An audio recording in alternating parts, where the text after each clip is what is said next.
Isinagawa ng Camarines Norte Police Provincial Office sa pamumuno ni Acting Provincial Director Police Colonel Paul Abay ang send-off ceremony para sa mga augmented personnel na itatalaga upang tiyakin ang seguridad at kaligtasan ng publiko sa gaganaping Iglesia ni Cristo Peace Rally for Transparency, Accountability, and Justice sa Quirino Grandstand.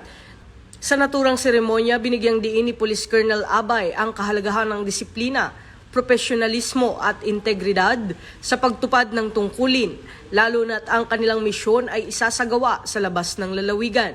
Aniya, mahalaga ang pagpapanatili ng kaayusan, pagprotekta sa karapatang pantao ng lahat ng kalahok, at pagpapakita ng matatag na suporta ng CNPPO sa mga pambansang aktibidad na nangangailangan ng mas pinaigting na presensya ng pulisya. Layunin ng naturang deployment na palakasin ang seguridad, pamahalaan ang crowd control, at matiyak ang payapa at maayos na pagdaraos ng 3 araw na aktibidad. Ipinahayag din ng CNPPO ang kanilang buong kumpiyansa sa kakayahan ng kanilang contingents na gampanan ng misyon ng may dedikasyon at karangalan.